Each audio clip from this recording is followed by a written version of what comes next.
Welcome to Andy D. Cole's podcast. Please like, share and subscribe. Welcome to Andy D. Cole's podcast. Press like and subscribe. Welcome to Andy Decodes.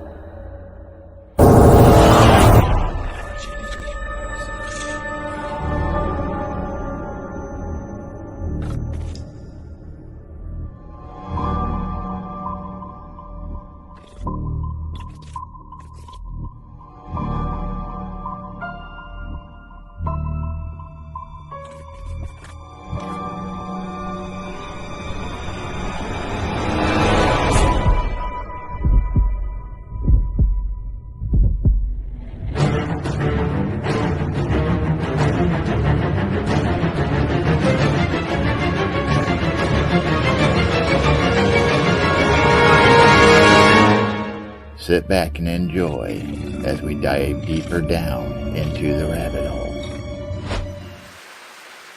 and into the unknown.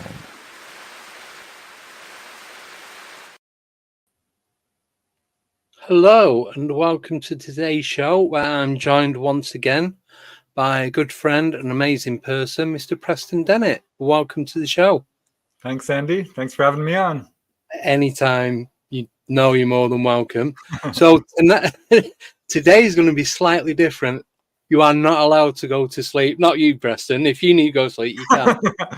Any of the listeners or viewers, because this is going to go out on podcast as well, just listen to what Preston's going to do. We had a quick talk before we come live.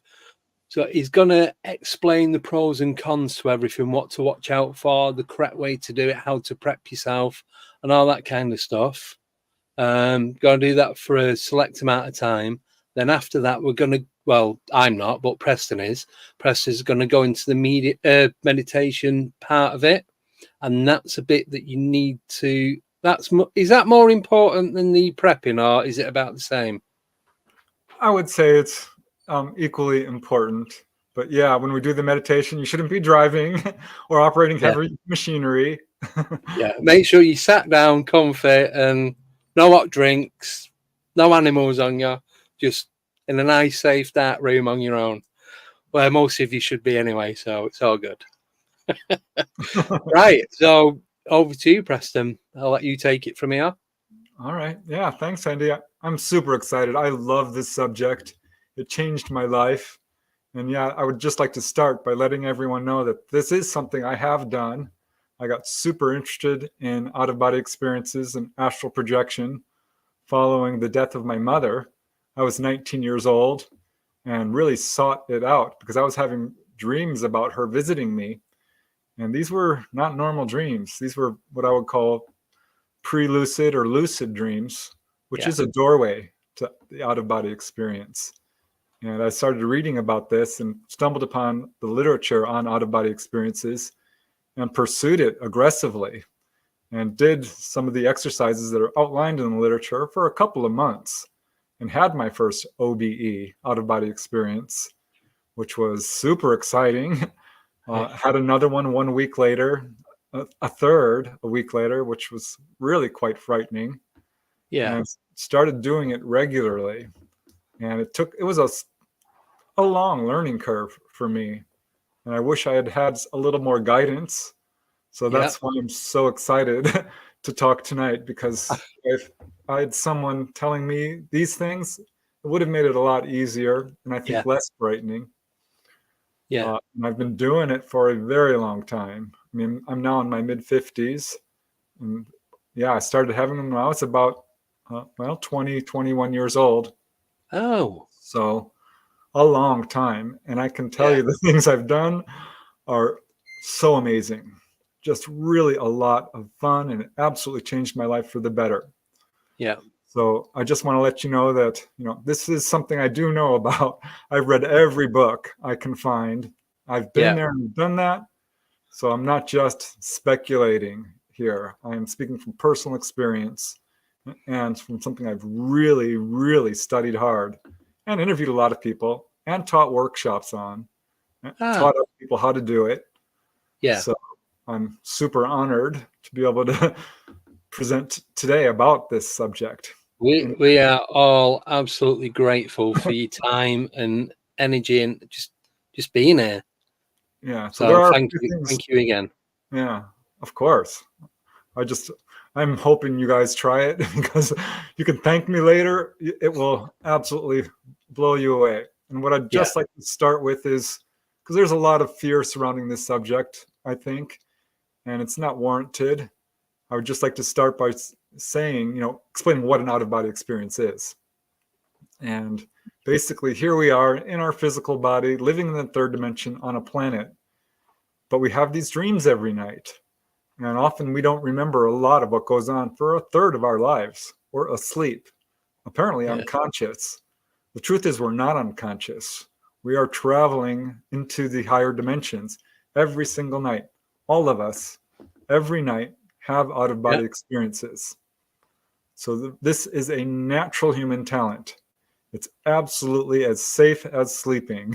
It really is. I have scoured the literature looking for dangers of, possession or going far or getting lost or anything like that. And I couldn't find anything that was at all solid in terms of evidence that this is at all dangerous in any way. It's a natural human talent. It's not even a talent. It's part of who you are. So I just want to put that forth. And what an out-of-body experience is essentially perceiving yourself in what you might call the dream body. It goes by different names: the occult body, the desire body, the astral body. But it's a sense of being separate from your physical body. And once you do it, you'll know, because you can see your physical body. You're standing there and you're looking at it in bed. Yeah. You will know. But I would say it's a little bit of a misnomer calling it astral projection, because that sounds like, well, you're leaving your body and you're going out to another place that's unexplored, when really it's kind of the opposite. We come from source. And right now we're projecting down into the third dimension in a physical body, which we wear like a vehicle. So in a way, it's the reverse is what's actually happening. So you're naturally drawn towards the higher dimensions. You'll go there very easily. This is where we all go when we die. And not to complicate things, but there is, the physical body, the etheric body, the astral body, the mental body, the causal body, the Buddhic body, and the atmic body. This is how Eastern religions break it down. Right. So that is just something to consider. And that is also a bit of a misnomer, because they're not really separate at all. It's all you. It's all your body. It just has different variations or vibrations, I guess, or levels, frequencies. I mean, you can use different terms for it, but it's all you, and it's all connected. Yeah. Can I just say before you carry on, I think that was, what I was saying to you last time, that when I was listening to binaural beats and the isochronic tones, it was that, what if I don't come back? What if I can't get back to my own body? It was that I think that's what was holding me back. Yeah. But I 100% trust with what you just said, that obviously you've studied this for forever. So if you're turning around like Soberport, if you're turning around telling me that you cannot find anything bad about it, then I'm 100% going with that. I absolutely scar. I've never. It can be a little scary, but I couldn't find a darn thing that said that this is harmful in any way. I mean, it can change your life, and I don't know that that's harmful. But if becoming obsessed with this is something that could happen to you, because it absolutely is mind-blowingly fun and amazing, and will change your outlook on everything. You will know there's life after death. You can visit deceased loved ones. These are some of the things I just wanted to put forth, the things you can do, because the astral body is the superior body. It's stronger. It's faster. It doesn't age.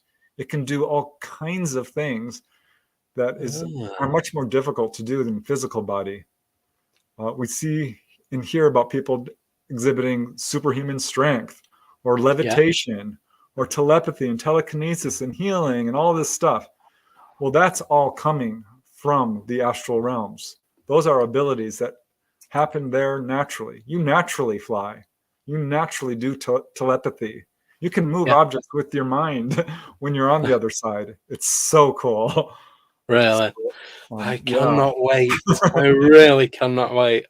Like I was saying to you before we come on air, that I've kind of got to another stage, but it's only happened the once. So I just need to like connect them two bits together, and yeah, that well, little the bit more more. energy, the more energy you put forth, the more successful you'll be. And I'll get to that. But what I wanted to also point out are what the main obstacles are. Why isn't this more popular? Because I couldn't believe that I hadn't heard about this. It's so great. Everyone should be shouting this from the mountaintops. Oh yeah. And a lot of people who have repeated astral projections at some point will write a book because they feel like this is as important to tell people as it is to have these experiences, because that's how life-changing it is. And what I found, I think there are three main obstacles. One is skepticism. People don't think they can do it. They don't even believe in it. So that's fine. You can do this and not be a believer. I certainly wasn't sure. I'm like, well, I don't know. This sounds interesting. I don't know if it's true. But the books were very compelling. So I thought, I will try this. I was skeptical. But being so skeptical you don't even try, that is an obstacle. Another would be fear, just plain fear. People think, well, that sounds so scary. It can be. I'm not going to lie. It's absolutely can be a little bit disconcerting when you suddenly pop out. You're like, wow, this is real, and there's my body. And, it happened to me once, and I thought I had actually died. Really? That was not fun. I thought, oh my God, I've died. That was my third time. But then I went right back in. I dove in and woke up, and I was thrilled. I'm like, oh my gosh, I did it. Yeah. So fear is a big one, because when you pop out, it's called the desire body for a reason, the emotional body, I should say, because your emotions come back in full force. So if you've got a lot of suppressed emotions, whether it's fear or anger or greed or whatever, you're gonna feel it extra strong. And I don't mean to scare anyone. It's just something to be prepared for. It's actually a great place to work out your issues, honestly. Oh, right. It really, because when I start popping out, I would get really angry for some reason. And I'm not an angry person, but I would rage. I'd be like wanting to tear things up. I'm like, what is wrong with me? Turn into the Hulk. Yeah. And then I'll get overcome with lust. And that's really personal for each person and a little but something to just think about. And certainly hunger, what do they call it? Gluttony. That's the seven sins. Yeah. You'll get a sense of that when you pop out of body, because I would get just overwhelmed with hunger and desire. I'd actually create feasts of food and just gorge. So I suppose. Yeah. I was just going to say, suppose because you're not trapped inside your human form, are you? The energy's released. There's no boundaries, is there? Exactly. Once you're out. Yeah. And it's all a good thing. I mean, I had great fun with it. Don't get me wrong. It was absolutely fun playing around with these things, because on the other side, thoughts rule. Your mind is in control and can create something. If you think it, you can create it. It's so amazing to be able to create trees and houses and people, even not people as, who are real. They were what you call mental projection. Yeah. Which is what dreams are. When we're dreaming, we're actually out of body most of the time. Yeah. So I just want to clarify, that's what an out-of-body experience is. It's the sensation or the perception of you being separate from your body. And believe me, when you do it, you will know. You don't have to ask, like, did I do it or not? You'll know. Instant, it actually happens. You will know. There'll be no doubt in your mind. So, okay, so now we've covered the dangers, right? No, we've covered the obstacles. The obstacles are fear and skepticism, and the other obstacle would be laziness. Just not taking the effort to do it.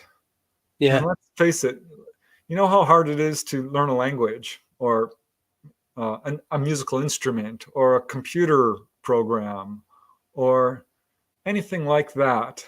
A new job, you're fumbling around for a month or two just trying to figure out how to do things. Riding a bike, walking a tightrope, anything that takes a little bit of it's applied knowledge is what it is to have an out-of-body experience. So it's just like that. Learning a new computer program, I think, is a good analogy. Yeah. And it takes effort. So if you are willing to put the effort forth, I can pretty much guarantee, I can't obviously guarantee, but I can pretty much that you will succeed. Yeah. But it does take effort. And by effort, I mean, an hour a day of meditation, or at night, preferably, would be ideal. But 10 minutes, which is not a lot of effort. If you can't find 10 minutes, to just meditate before bed, well, maybe, I think you can, is what I'm saying. Yeah, I think there's a spare 10 minutes somewhere. Yeah, along go the to line. bed 10 minutes early. It's not hard to do. Reading all you can on the subject, that's important, because that's how I would do it. I'd read 10 minutes about out-of-body experiences before bed. Yeah. And no nickname, you don't feel tired after astral traveling. You come back and you are energized. I mean, you feel like, whoa. Oh. And you can go all night and you never lose consciousness. It's the weirdest thing, because normally you go to bed and you're out. Yeah. When you do this, you go to bed and it's like a doorway, and suddenly you lift out and you're free and you're flying around and you're meeting deceased loved ones and you're going to all these amazing adventures, and you come back just absolutely energized. Yeah. That's my experience. I've talked to some people who felt like, what, I just need to take a break because it is a lot. But my experience has been, you're absolutely energized. Yeah. Okay, so now we've covered the obstacles. Yeah. I'd like to talk about the perceived dangers, which I already briefly covered, but people talk about getting possessed. You're leaving your body and you're leaving it empty. Well, no, you're not, because actually you are attached to it by what's called the silver cord. And many out-of-body experiencers never see it. I didn't see it for years. Many people see it every time. It's this energetic sort of glowing cord that attaches to your physical body, and at the least provocation will pull you right back. Yeah. So, and that only separates upon physical death, which, can be caused, of course, by a number of different things, but not by astral projection. You can go as far out as you want, to the highest dimensions, to the moon, to other planets, to other cities, anywhere you want. You'll find yourself automatically being pulled to the other side, because that's the natural habitat of the astral body. But you can go anywhere, especially once you get good at it. Yeah. So no dangers of possession, and often, and for most people, you will have a guide. You'll have spirit. We all have spirit friends on the other side, whether it's deceased loved ones, relatives, or friends, or people whose basically job it is to be your spirit guide. All of us have that. So don't worry about that. There's no dangers of possession or getting locked out of your body or going too far out or anything like that. You might encounter hostile entities. We can talk about that in a bit. But even then, it's a little scary, but you can go right back. In fact, you probably will, because if you experience strong emotion of any kind, it will pull you back. Literally for a year, when I did it, I popped out for 5 seconds and went, I did it, and whoosh, right back in. Straight. every single time. Finally, I'm like, okay, just calm down. And I was able to stay up for a minute, and I worked that up. So no dangers, just those 3 obstacles. Yeah. And let's talk about the benefits, Because, Yes. oh my gosh, the benefits are unlimited. One, I'd say, is living a much more enriched life, because basically we go to bed for 8 hours every day, or we wake up in the morning and don't remember a whole lot. Yeah. But if you can, you've almost increased your life experience by 1/3. That alone is amazing. And the experiences you have are off the charts amazing. Yeah. So that's a huge benefit. Another benefit is reducing or eliminating your fear of death. And that is the ruling fear of our lives. People's actions all day, their behavior is guided by the fear of death. All we do all day is like try and collect food, collect money, watching out for, we're so fear-based in our thinking. And that this will help you overcome that. And you will know for sure there is life after death.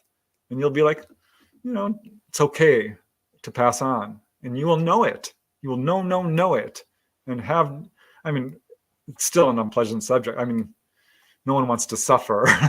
Oh, no. Pain and all that stuff. So, and the whole process is, it still freaks me out a little bit that this is how life is set up. I'm like, what? We have to die?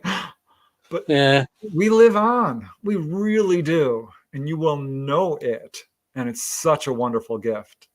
So that's a huge benefit. Yeah. Another benefit, and this absolutely freaked me out when I discovered this, was healing. I found 20, 30, 40 cases now of people who were healed of physical illness as a result of an out-of-body experience. Albert Taylor basically stopped the progress of his disease of multiple sclerosis. Robert Monroe, the superstar in this field, was having unexplained hip pain. It turned out to be connected to a past life where he was hit by a spear. A lot of our illnesses are connected to past lives, or some, I should say, not all. I think I need it just for that, if nothing else. Yeah, Bruce Moen was suffering from sarcoidosis, an often fatal liver disease, cured himself of that, ended up living to a ripe old age. And Marilyn Hughes, I just talked to her not too long ago. She cured herself of a crushed finger once, helped heal herself of heart problems. And I've got case after case of people who have healed themselves, things like cancer, colds and flus. You name it. So this is a wonderful benefit. Yeah. Another benefit is it wakes up your psychic abilities.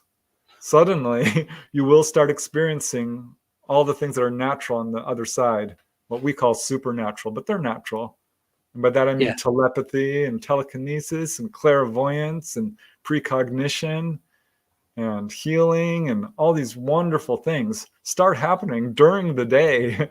It's so amazing when you know something's going to happen, and it does. Yeah. I'll just give one brief example. I was going to the bank once, and I got this vision in my head of this thug, this guy with a leather jacket, shirtless, but wearing a leather vest and long hair, and just a dangerous looking dude whipping his hair around. And I'm like, why am I seeing this?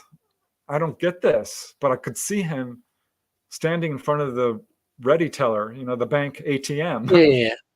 And sure enough, I drove around the street and I came up, and there he was right in front of the ATM. I'm like, well, I'm not going there. I'm waiting till he's leaving. It's clearly a warning, but I saw it before it happened. Wow. And there's many examples of this. And you learn to control it to the point where you're like, can do remote viewing. So it wakes up your psychic abilities. That's a huge benefit. Another would be getting to visit deceased loved ones. And that's worth the price of admission. And that's what got me to do it. Because I didn't believe in life after death. No. And when my mom died, I did not want to live. I was so scared of dying. I was absolutely devastated. I did not want to go on without her. And I thought she was gone forever. So the first time I met her out of body, I lost my mind. It is such an amazing thing.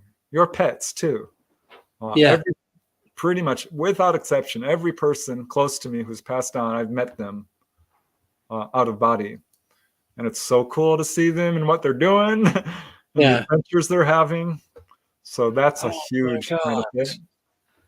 Another is learning your life path. If you're a little bit lost in the world and you don't know what you want to do, that becomes clear. I kind of always knew what my life path was.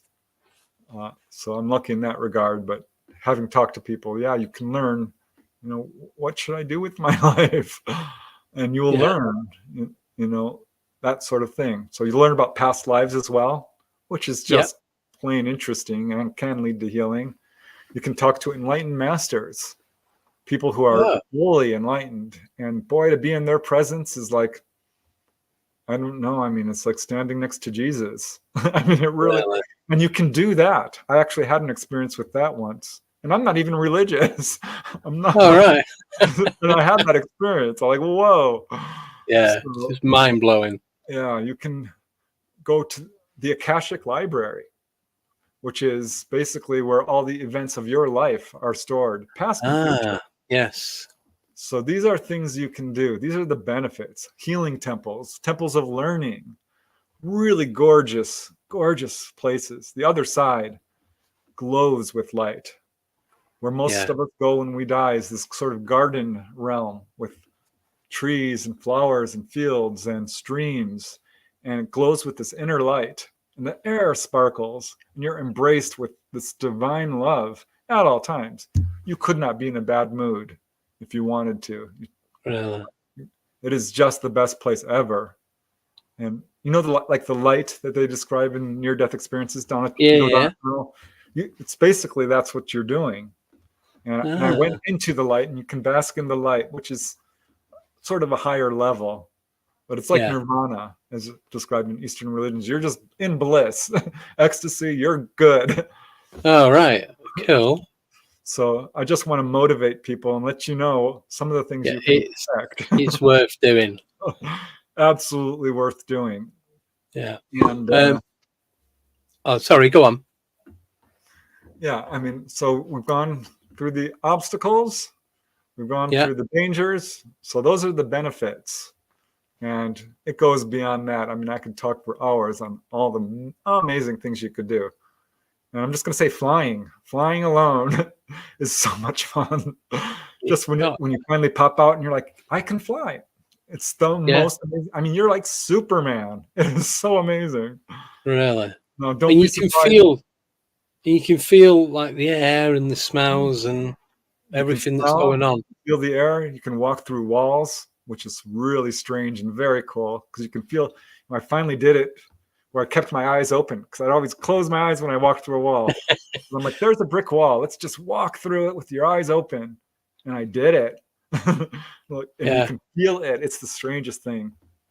And you're absolutely safe. I'd be flying around the house and I'd always see the telephone wires. And I'm like, well, I'm not going to go through them. That seems stupid. Yeah. But I read about other people says you can just go right through them. And so I did it. And I heard this blast of electricity and light went through me. I'm like, whoa. But after that, shocked you. I didn't feel any electric shock or anything. Nothing. No. No, you're safe. You cannot be hurt when you're out of body. Now, I will say, once you pop out, there are a few things you want to watch out for. I just want to put this out there because before I lead everyone into a meditation, I don't want you to be shocked to find out, like, you might have a little trouble seeing. It might be cloudy, or you could see only out of one eye, or you might see projections. Your room might look a little different. This is your mind. You might see a table there that doesn't belong there, or a couch from the past, because time is more fluid. Right. And it might take just a little bit of time and practice to sort of learn how to see and move. The first, many times, 10, 20, 30 times, I was there in the middle of my room, flapping my arms, wiggling around like a spider. I'm like, what? I can't move. And so that was a process. And basically, you just use willpower. You command it. You just intend. Intention. That's a word I'm going to underline. Intention. You intend what you want to do, where you want to go. And that's how you move. You have to use your mind, your willpower. Yeah. So that's something you just want to practice. And another thing you'll find is that it's difficult to maintain consciousness. It's like you have a little hourglass and you can feel your hourglass running out and it's going to pull you back. And Right. this will increase with practice. But there are ways you can maintain consciousness. And one is to spin in place. Kind of like, I don't know if you've ever watched the show Wonder Woman, where she just spins Oh, around. yeah. That can pull, that'll pull you back in and keep you there. Or focus on something that's bright, a bright spot in the room. Because what happens is your vision fades. You really need to focus. It's, again, like riding a bike. It's like skiing or any sport. You really need, when you're in the zone and you're kayaking or hiking even, or any sport, you're focused. And if you're playing tennis, you're in the zone, you're boom. So you really want to focus, and because it's very easy to boom, slip back into the dream state. And then you wake up and you're like, well, shoot. Yeah, you're back to where you don't want to be. Right. And another thing, and this is important, is you want to have a plan. Because what happens is you'll pop out and you're in a different state of consciousness. It's delicate. And you're like, oh my gosh, and you've got a million thoughts running through your head. So if you know, when you do the meditation, you're like, tonight I want to meet my deceased loved one. Tonight I want to learn about a past life. I want to visit an enlightened master. Whatever you want to do. I want to visit the moon. I want to do something. Have a plan. And so when you go to bed, you basically focus on tonight, when I pop out, this is what I want to do. And hopefully you will have the presence of mind to remember it, because it's just different. I don't know how to describe it. You just want to be ready and have a plan. So these are just a few things to know before you go out. I can't think of anything else that I would let people want to know right off the bat, because this is something you kind of want to learn through trial and error. And I don't want to spoil all the surprises of what it's like. Don't give too much away. Because it's so much fun when you just feel what it's like. Yeah.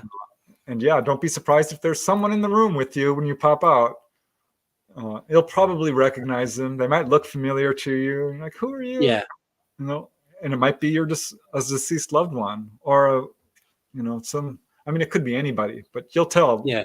You can tell immediately, because they'll be smiling at you and they'll be blazing light and love, and you'll know immediately. Yeah. And if you see an unpleasant figure of some kind who's leering, or because some of us live in haunted houses and there's people there who might not be particularly pleasant. Just go back, dive back into your body. If you want to go back to your body, just wiggle your toes, wiggle your fingers, open and close your eyes. Just thinking of your body is enough to pull you back. Just thinking about it. The real thing is staying out. You'll have no problem getting back. So I just want to put that out there. All right. I think we're just about ready. We've got, but I was going to say, we've got some questions if you want to answer these quickly. And then we can. I do have a couple of other things too I want to say, but bring on the question. Right. I'll just do them in order. So this is from Midwest Night Watchers. He's asking, can you touch or move objects in your astral state? You can, and it works. I've never been able to move an object that is physical. But there are astral objects that you can move. Do you know what I mean? So it's a different state of vibration. Yeah, different frequency. I would set up like a pen on edge on my table and try to knock it over. Or turn on and off lights and do all. I could not do it. Now I know people who have, and I've witnessed people do it. And this is a process of gathering vital energy from your physical body, or not being so, kind of densify your astral body to a point where you can coincide with physical objects and move them. There are people who can do this. And this is how people physically levitate, because they're coinciding their astral body with their physical body. Yeah. So it's absolutely possible. But you do feel objects. You'll feel that even if you can't, because often you'll pop out and you try to open the door and your hand goes right through it. Or you might open the astral door, which is the equivalent of the physical door, but the whole physical world has an astral equivalent. So you're looking at your house, but it's not your physical house, it's your astral house, and it's the same. So it's a little confusing. Right. And you might open the door and like, well, gosh, I'm opening the door, and then you wake up and the door is not opened.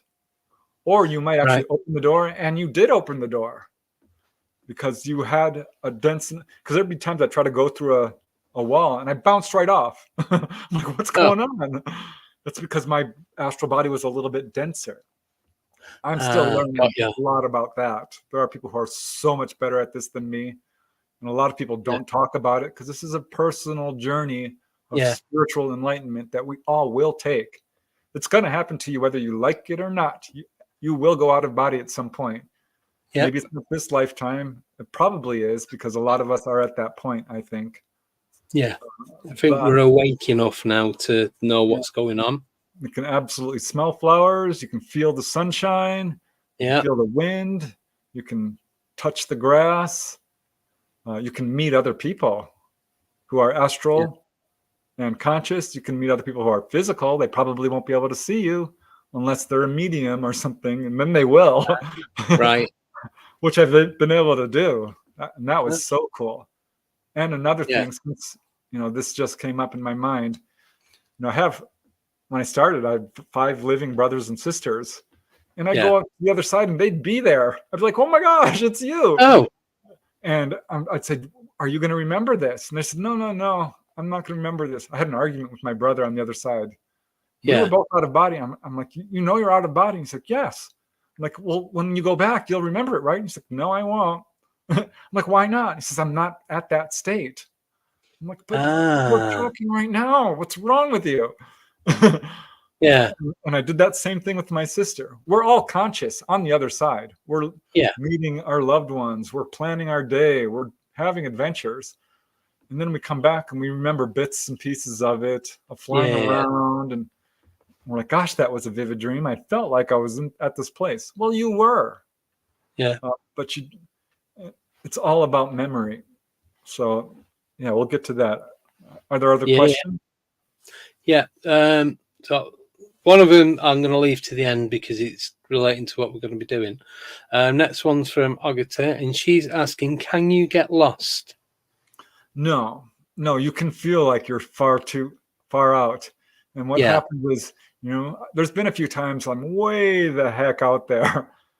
And I've been to very high realms, and I explored the hellish realms too, by the way, because I was curious. I was reading about others. Was it worth the visit? Yeah, but I wouldn't want to live there. All right. Fair enough. But it was definitely interesting to see. And I wouldn't recommend doing that if you're a beginner, just because it's not pleasant. And there are people there who are suffering and lost. No, you can't get lost, but you'll get a message. Like if you're out there for a little bit too long, you'll feel it. That little cord will start tugging at you.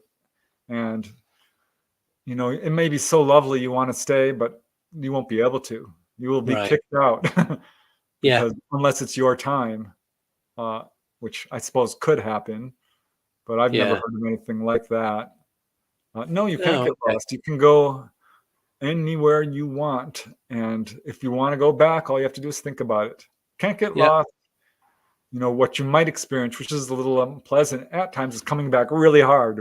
Bam! If someone rushes into your room and calls your name, you'll go whoosh, bam. It's called repercussion, and it could bounce you right off bed, right out of your bed.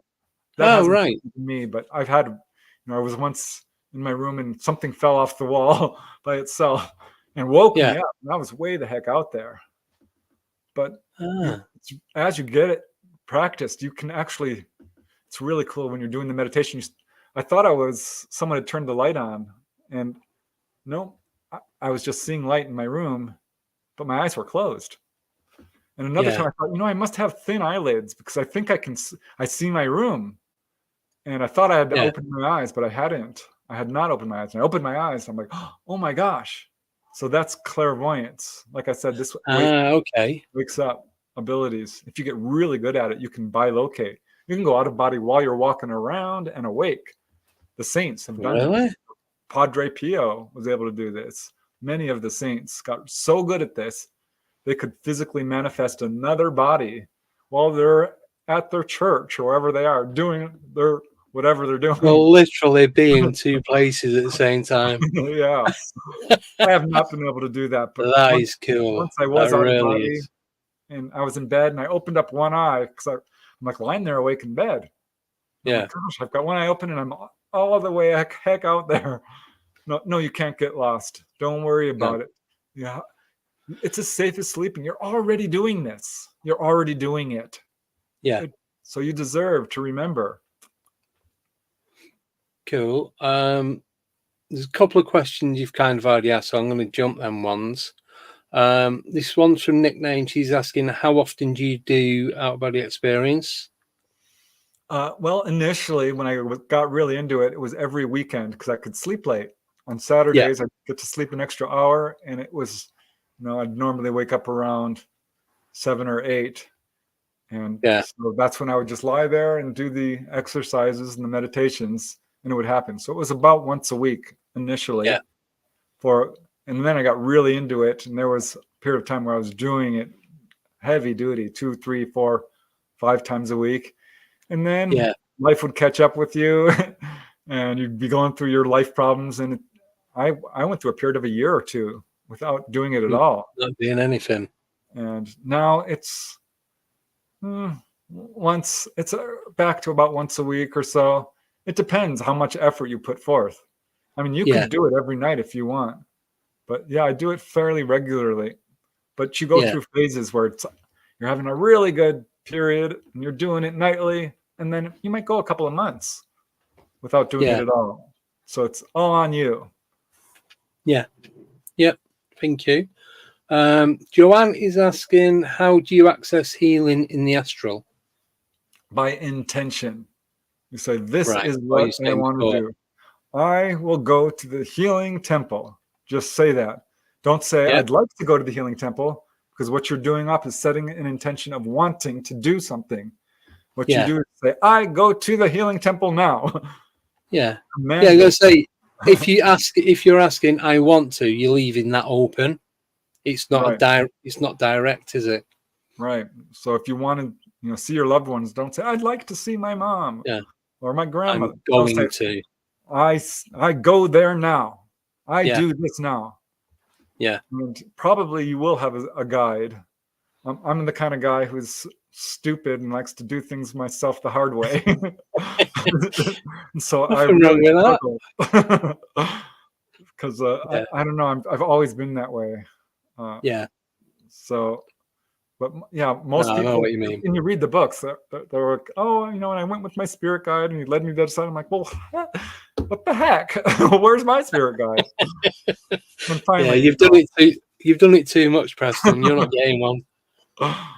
But you're off on your own. So you basically, I read about healing temples. I'm like, gosh, that sounds interesting. And they weren't well described.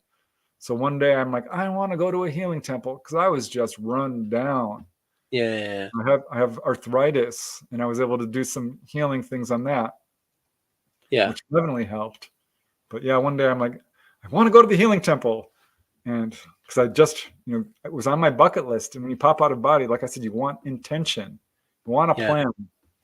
And I went whoosh, whoosh, whoosh, broke through the veil between the worlds, I guess you'd call it. It's weird. Yeah. You hit this, it's like diving into a pool. There's the surface tension of the water. Yeah. Instead of going into a denser, water, you go into this light, into the light, into a lighter vibration. Yeah. And I came out over this field. It was in the heavenly realms, and there was this huge rounded room. I thought, well, that looked like black stone almost. And as I got real close to it, I realized this was massive. It was like a gymnasium. And I dived through it and landed on the floor, and it had crosshatch, like a apple pie, with the like a lattice sort of thing. And it started moving like that, back and forth. Yeah. And I was lying on it with arms spread eagled and legs and rotating. And this energy, this white divine light was coming down on me. And it was so amazing, so healing, and so beautiful. I started crying. Wow. I mean, I can't describe the walls, but they were carved in these. It's almost impossible to describe, but carved filigree, I guess. Like filigree ironwork, sort of, but with this divine light coming through it. Right. Got And ya. it was Yeah. super healing, and I just felt like I'm not worthy. I'm not worthy.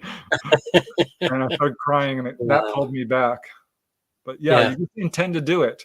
You intend, Yeah. and just going there, popping on the other side is incredibly healing. I'd be like, you know what? Yeah. I'm just going to lie on the astral beach. I'm going to take an astral bath.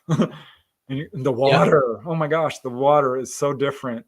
It doesn't get you wet. It's so pure. And you can drink it and orange juice and I Wow. mean, it's endless the things you can do. Yeah. But just going there, just popping out is healing.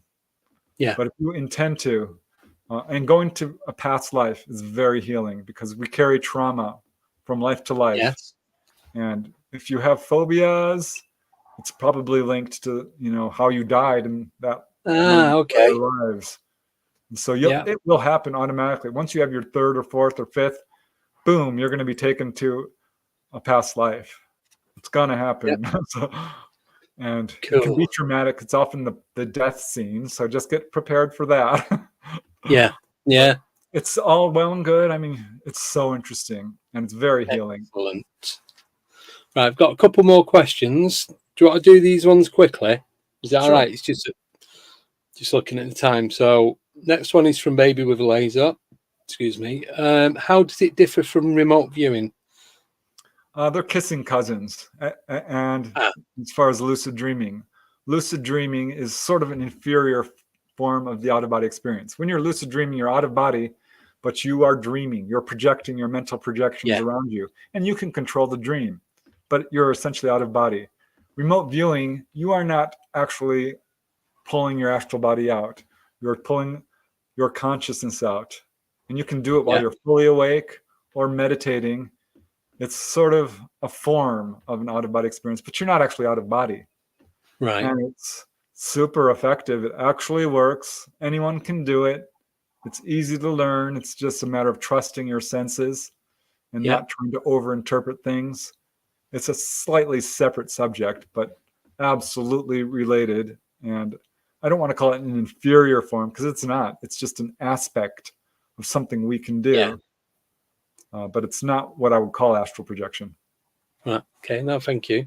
Next one is from Joanne. She's asking, does the astral feel more real than here? Thanks, Joanne. I forgot to mention that. Yeah, it is the real world. This is the fake world. Oh. And this is like a bad watercolor painting with with low, the high definition TVs that when they came out. Yeah. I'm like, whoa, look at that. Because it reminded me of, how much more the astral world is. I remember once I was driving by a billboard and it was lit by an interior light. These are living billboards, which are not the flat painted. And that I'm like, whoa, it's kind of like Dorothy going over the rainbow. Right. It is more real than this world by 100%. So the reds and the blues and the greens have a deeper hue to them that's impossible to describe. You have to do it. I mean, astral gold, jewels. You can see jewels on the other side. Wow. And the astral emeralds and the astral gold and diamonds. It's like, wow. It's Oh my God. Like the Akashic Library has these pillars made of rose quartz, which is illuminated from within. Yeah. I just wanted to sit there and look at it. I was happy to be outside of the library, not even go in. Just looking at these. It's so beautiful. It's far more vivid, far more real, and much. It's like 1,000 times the definition we have here in terms of high definition TVs. Yeah. That's a really good analogy. Excellent. Thank you for that. And the last question, which is from Michael Kopf, and he's asking, do you ever run into parts of yourself in the astral plane?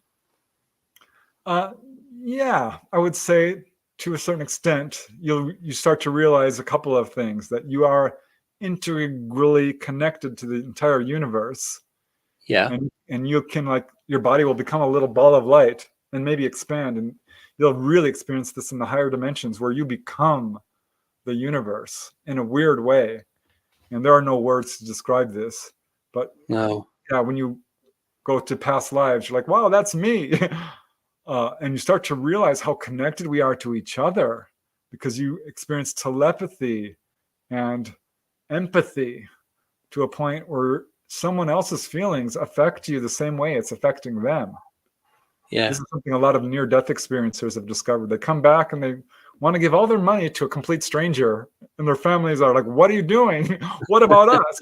Why are you giving this complete stranger all this attention and this money? And so, because you feel this incredible connection to everybody and everything. Yeah. And you can read their minds and it's just off the charts. And a lot of this is very personal and you have to just go through it. But yeah, you will realize just how connected we all are and meet other aspects of yourself for sure. Perfect. Thank you. And the last question, which is going to lead us on to what you're going to be doing next. This is from Jojo, the moderator. What's the best way to meditate, please, Preston? Yeah, there's no secret to meditation. And I would just suggest exploring the literature on it, because you can do meditation with sound. You can do meditation with colors. You can do meditation on focusing on your breath with, mantras, like om, om, that sort of thing. Yeah. Or just saying the word love, love, love over, or any word. It's really just a process of relaxation. And that's what we're going to get into. So I don't want to over describe it, but yeah, whatever feels comfortable for you.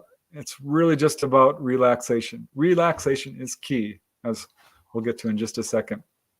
Yep. Right. Well, that's all the questions. There's no more coming through at the moment. So I'm just going to leave it in your more than capable hands, and we'll go from here. We'll wait for 1 second. I do want to cover one other thing real quickly. Yeah. Is things we can do during the waking state, because this isn't really part of a meditation, but there are absolutely things you can do during the day to increase your chances of having an out-of-body experience. Okay. One is keeping a dream journal and making every effort you can to remember your dreams. And there are ways to improve your memory. Every day, ask yourself, what did I have for breakfast yesterday? Just try to remember, improve your memory in whatever way you can. Keep a dream journal. And any dream you have, write it down. You don't have to write down the whole thing. A title is enough. You want to be able to start to remember 3, 4, 5 dreams a night. Lucid dreaming is a pathway to having out-of-body experiences. It's all about dream work. So try to remember your dreams. And how you do that is when you wake up in the morning, don't move. Don't even lift an arm or turn over. And ask yourself, where was I? What was I doing? And who was I with? Those 3 things. And you want to keep that running awareness throughout the waking day.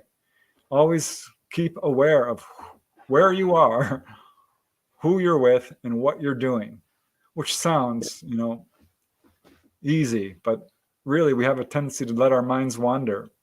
You really want to just pay attention to everything that's going on around you. And that leads to the last thing I want to say, which is the surefire method to doing this. And this is what I would call critical thinking and reality testing. Now, every dream we have contains an abnormality or something that's just a little bit off. The driveway might be facing the wrong way, or there's a window in your house that isn't there, or the floor is the wrong color, or some abnormality, something that's just a little bit off. These are cues, and every dream has one. It's not quite like normal. Yeah. So that is a cue that's meant to wake you up, make you lucid, and propel you into the out-of-body state. So look for those in your dreams, and look for them when you're awake. And here's how this works. Because what happens is we're dreaming, And it's so real, you think you're awake, and you're not. You're out there on the other side thinking you're awake. And you are awake, but you're thinking you're on the earth, and you're not. A lot of people, so what you want to do is start asking that question. Am I dreaming? Could I possibly be out of body right now, this very second? And it sounds ridiculous, I know, because we know when we're awake. We think we know, actually. We don't, because we're spending a third of our life there assuming we're awake, and we're not, because the dream world looks that real. So throughout the day, the more you can do it, but 3 times would be enough, but 5 or 10 times would be much better. Yeah. Every time you say go to the bathroom, every time you eat or walk through a door or leave your house, little ways to just regulate this will help. Ask yourself, am I dreaming? Could I possibly be out of body right now? And you can figure this out by first looking around to see if there's anything abnormal. Just look through the room, is everything looking okay? Yeah, no holes anywhere. But then do what's called reality testing. And there's 3 main ways to do this. One is to jump up and try to fly, or take a pen and throw it up in the air. And of course it drops down, and then Yeah. Or you can take your finger and try to push it through your desk or your chair or the wall. Yeah. And of course it doesn't go through. So you're like, okay, I'm awake. Yeah. Or you might take your finger and pull on it and see if it stretches at all. Right. And what will happen is you'll be at work one day, it's like looking at the clock, and gosh, I can't wait for 5 o'clock or whatever. And you'll say, okay, let's do that stupid testing. And you'll take your pen, and you'll throw it up into the air, and it will float. It will float right in front of you. And you will be so astonished, and the reality will, melt away, and you'll find yourself floating above your bed in your bedroom, or on the other side in the heavenly realms, or in a duplicate of your office even. But you're on a body, and it's going to be the most amazing, mind-blowing experience of your life when that happens. So that's called reality testing. Try to fly, poke your finger. You'll poke your finger through your desk, and it goes right through. So that is something you should do 3, 4, 5, 10 times a day. Even if you do it once a day, that'd be amazing. Yeah. So those are a few things you can do. Perfect. All right. If there's no more questions, I'm ready. Yep. So I'm going to mute my mic just so make sure there's no background noise coming from me, and they'll leave it down to you. All right. Are we ready then? All right. So this is how anyone can go out of body. It's 3 steps. It's physical relaxation, mental relaxation, and then affirmations and visualizations. So what you first want to do is find a comfortable place, a place where you won't be disturbed. An easy chair is fine. A recliner chair, ideally your bed works best. And you just want to start to learn how to relax. So let's say you're laying down in bed right now, and you're fully comfortable, the light's off, you're not going to be disturbed. What you want to do is start going through your muscle groups and relaxing. So let's start with our toes. Imagine all your toes just relaxing and going up your feet. Let your feet relax. Go up to your legs, your lower legs, and allow your legs to relax. Your knees, your thighs. Just let it relax. Let it go. Do the same with your fingers. Allow your fingers to completely relax. Your lower arms, your elbows, your upper arms.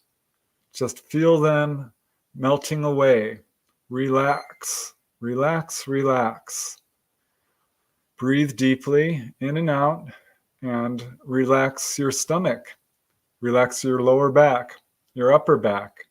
Relax your shoulders. Relax your neck. Just let go. Relax. The key is relaxation. Now let's do this again. Relaxing your toes and fingers. Wiggle them around a little bit and then let them go. Imagine you have little workers whose job it is to move your muscles. Imagine them all packing their bags up and walking right out of your fingertips, out of your toes, just leaving. Imagine your entire body sinking into the bed. Relax. Let everything go. Don't worry if you feel little itches or something. Just try to ignore them. Relax, relax, relax. Breathe deeply. Watch your breath go in and out, in and out. Go up and down your body, relaxing, relaxing, relaxing. Imagine a giant eraser erasing your body, starting with your feet and just going upwards and erasing your body and completely removing it. Allow the energy just to flow through your body. Feel every fingertip, every toe tip, and let it go. Just relax. Breathe deeply. Do this 4 or 5 times. Just keep relaxing. The key is physical relaxation. Breathe deeply. Allow each muscle group to let go and relax. Go from the top of your head, down your neck, down to your shoulders, your arms, your fingertips, down your back, your front, down to your stomach, to your waist, your thighs. Let it all go.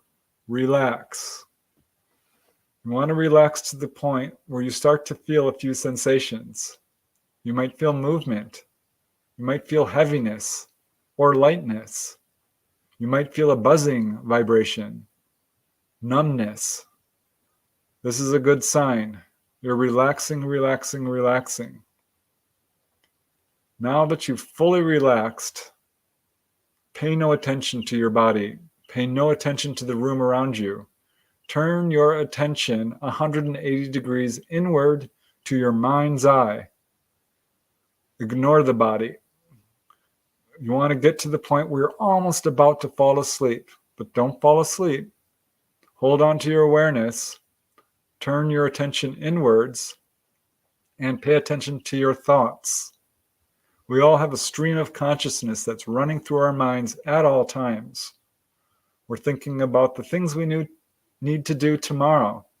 We're thinking about the songs we just heard, the movies we watched on TV.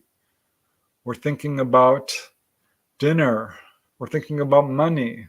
We're thinking about all the worries we have, all the things that we need to get done. Take all those thoughts and step back from them and look at them and allow them to go by. Watch your thoughts go by. Don't attach to any of them. Just watch them. And you'll see that you can step back from your thoughts. And as you do this, this stream of consciousness will slow down and you will be able to step back from it. And don't be alarmed if you start to see colors or shapes or hear voices or see faces. This is normal. This is how we slip into the dream state. So at this point, we want to be very careful not to fall asleep or fall into the dream state. Just watch your thoughts, let them slow down, and let them come down to a slow trickle. And then step away from them completely. Pull your attention completely away from your thoughts. And now we are going to do the third step. And the third step is affirmations. You want to tell yourself, tonight, I will remember everything that happens to me. I am going out of body now. Tonight, I will go out of body. I am out of body. I am dreaming now. I am awake. I will remember everything. affirm, intend, imagine, desire to do this. You can go out of body. You do have this ability. You can do it. You will do it. You are doing it. Affirm that you are going out of body, and you will remember. And now we get to the visualizations. You are physically relaxed. You are mentally relaxed. You are prepared. You intend to do this. Now we are going to visualize yourself running down a pathway. Just an easy jogging gait, just running down this beautiful path in a field with flowers, or in a forest, or by a lake, just running. Imagine yourself doing that for 5 minutes. Imagine yourself on a swing set, swinging back and forth, easy, relaxed, fun, like a little kid, swinging on a swing set on the playground. Feel the movement. Imagine yourself on the bow of a ship in the ocean as it's going up and down in the swells, in the waves, going up and down, up and down. Feel the movement. Anything involving movement will work. Do what's comfortable for you. Imagine yourself walking up to an escalator or an elevator and stepping onto it, and watch the elevator go upwards. Feel it. Feel the escalator carrying you up to a higher level. Anything involving movement will work. Imagine a rope hanging down from the ceiling in front of you. Reach out and grab this rope and pull on it and climb up it. Imagine yourself rolling out of bed, just rolling right out as naturally as you would do any morning. Just very softly rolling out of bed. Any of these will work. Imagine yourself holding a helium balloon, and it gets bigger and stronger and pulls you right up. And next thing you know, you're floating. Imagine yourself spinning in place and turning around and around, standing in place, spinning. Anything involving movement. And now you should start to be feeling movement. You might feel a sense of vertigo. You might feel a strong vibration. Don't be alarmed. This is natural. This is what we're trying to do. So again, we're physically relaxing. We're mentally relaxing. We're affirming that we can do this. We will do this. We will remember. We are doing this. And now we're doing the visualizations. We're on a swing set, jogging down a pathway, climbing a rope, riding an escalator, going up and down in the waves, jumping up and down. Here's another exercise. Imagine yourself in a room that you know well, not your bedroom, another room, another home, your backyard, a favorite place in a park or nature or the beach, somewhere very peaceful and natural. Imagine yourself being there. See the leaves, see the sand, see the blueness of the sea. Imagine the trees and the plants in your backyard or your balcony. Imagine your living room, the couch. See it. Imagine yourself sitting there. And suddenly you will be there and you're out of body. And don't be alarmed if you start hearing loud noises or seeing colors or feeling vibrations or anything like this. This is natural. Allow it to happen. At some point while you're doing this, just let go. We need to learn how to relax. This is where a lot of people have difficulty. Let go. Don't pay attention to your body. Don't pay attention to the world. Don't pay attention to your thoughts. Don't even pay attention to the visualizations or affirmations. Just let go. allow yourself to be free. Fly away. Know you are safe. You are comfortable. Just allow it to happen. Don't try to force it. Just be free and let go, let go, let go. Now, if you're still at the spot you're in your body, you're relaxed. You're physically relaxed. You're mentally relaxed. You've done the affirmations. Now, what I'd like you to do is imagine a person you know who has passed on, a loved one, whether this is a grandmother, a grandfather, a parent, a sibling, or a friend. Imagine them. Imagine what they look like. See them. Imagine what they sound like. Hear them calling your name.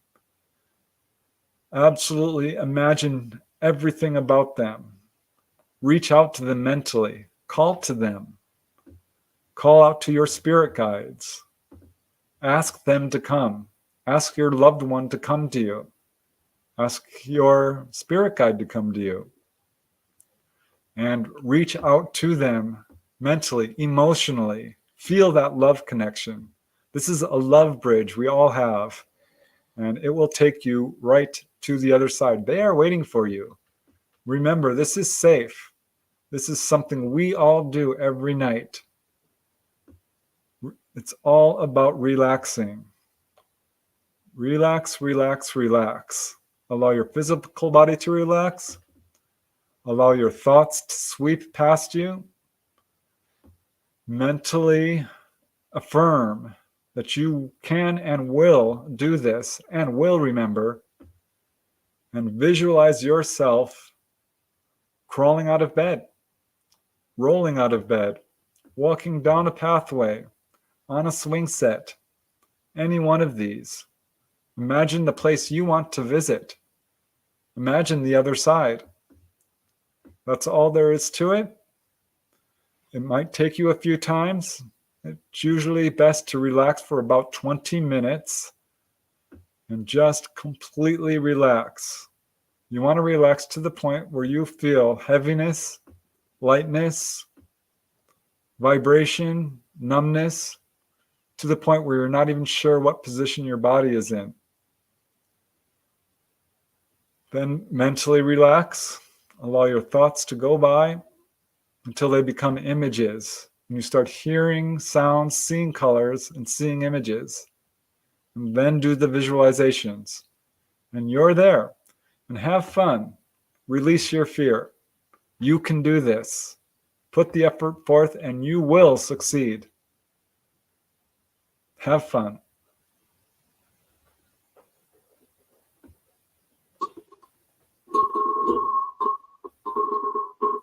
Hello? Are we done?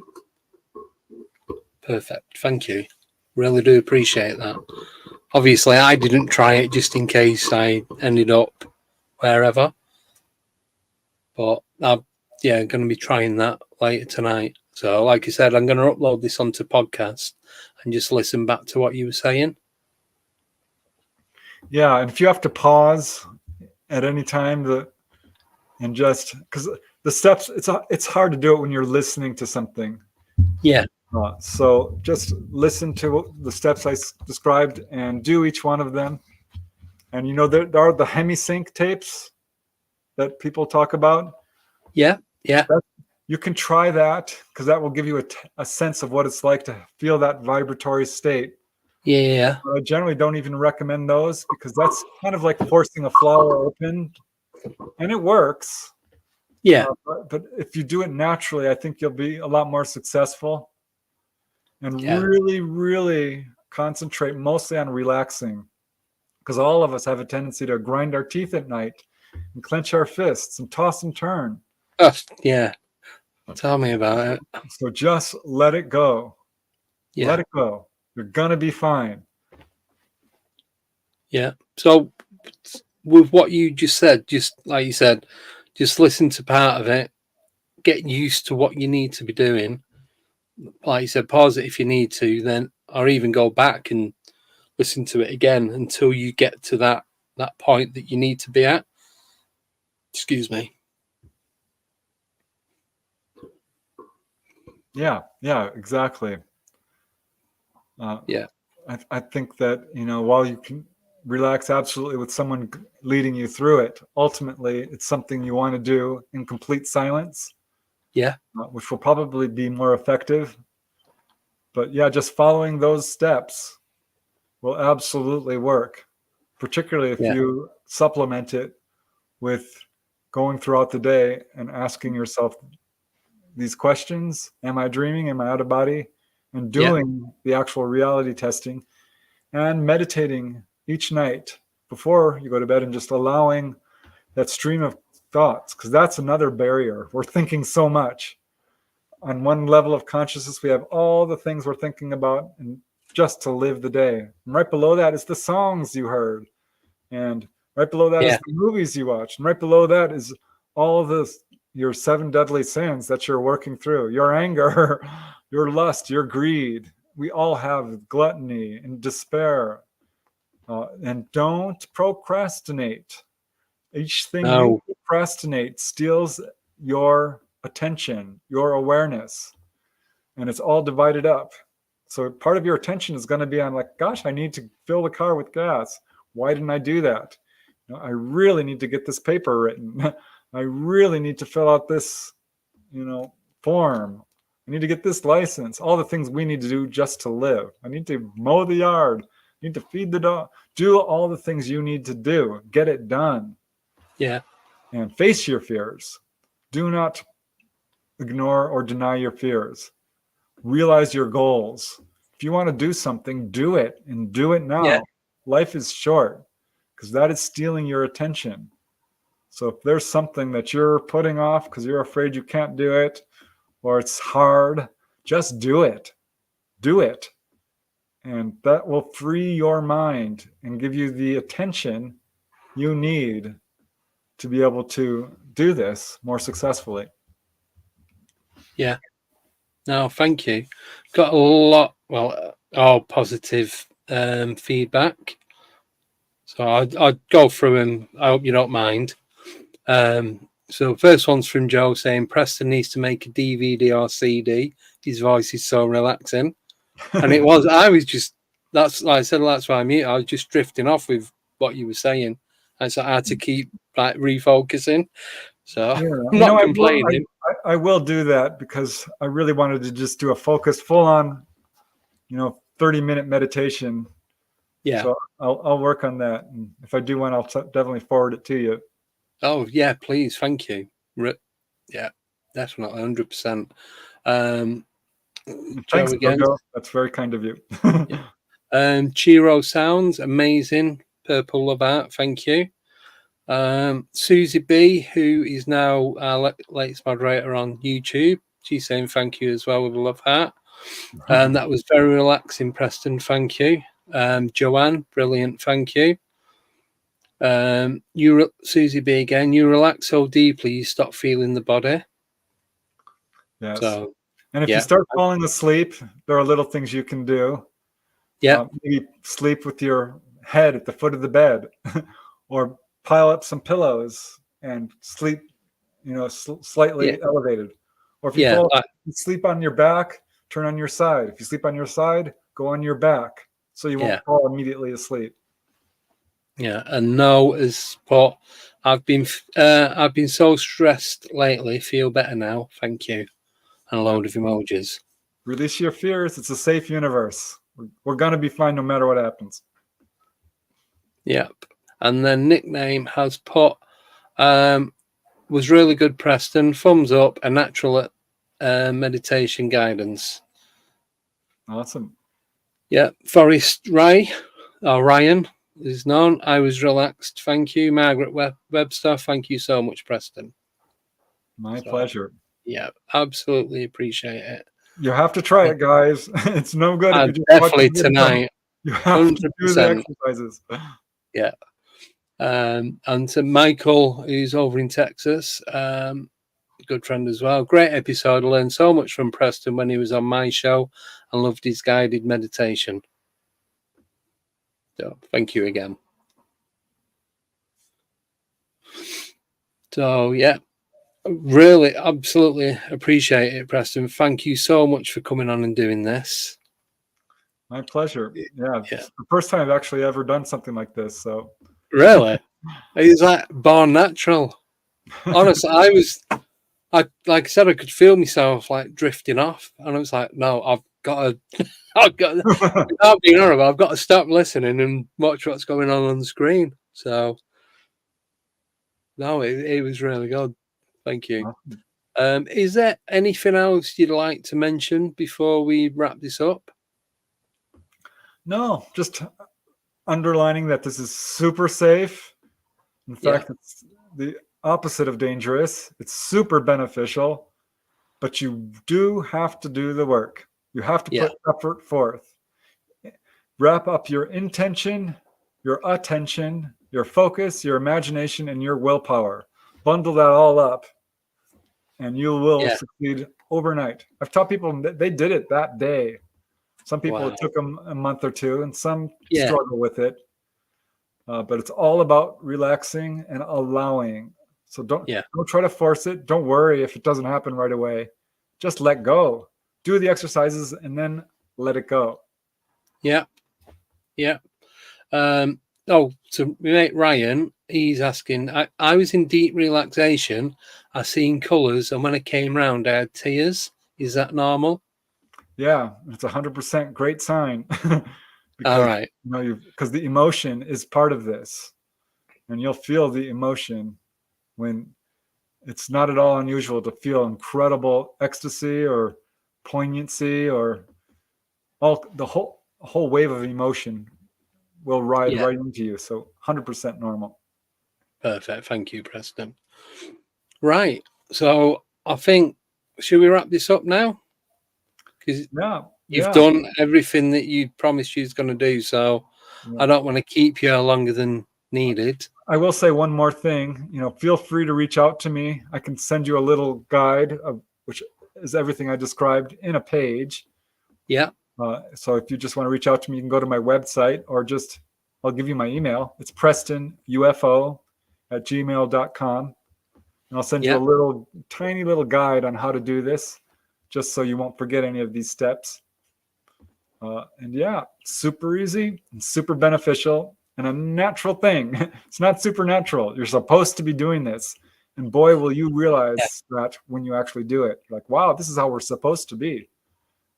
Yeah. So so that's your email address, prestonufo@gmail.com, correct? That's right. Perfect. Thank you. Yeah. So be prepared to be bombarded by loads of emails about astral projection. Hey, I hope so. But all in a good way. Anytime. Yeah. Perfect. Thank you for that. I've just got a couple of updates before we do end the show. So Nickname is going on Paranormal Versus with Michael Kopf tomorrow, the one that you was on the other week. So Nickname's on there tomorrow. And also, I was going to do this tonight, but it's getting too late now, so I'm going to do it tomorrow. I've got an update of something that's coming up in January. I've pretty much finalised it today, but I'm going to do a short on that tomorrow around about 5 p.m. UK time.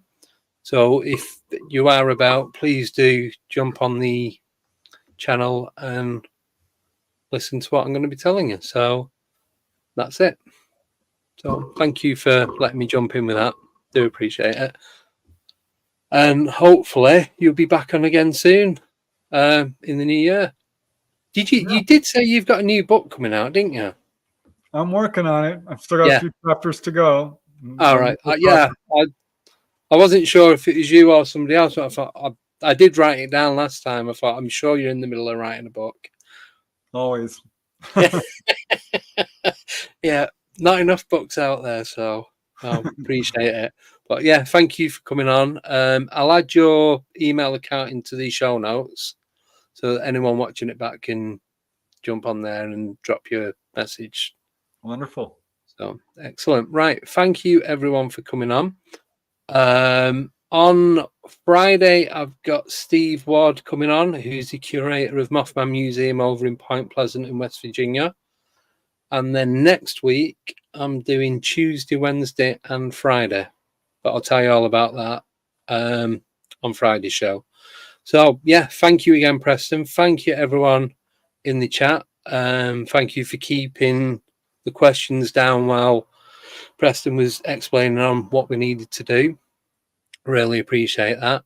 And I hope you guys who are listening on podcast, please do like, subscribe, share, comment, click the love out and all the other icons that keep the algorithms going and keep the show running. So that's it. So a massive thank you to everyone, especially you, Preston. And I'll see you guys I'll probably see you tomorrow in Michael's. If not, I'll see you on Friday at 8 p.m. So take care, everyone, and see you all soon. Bye-bye.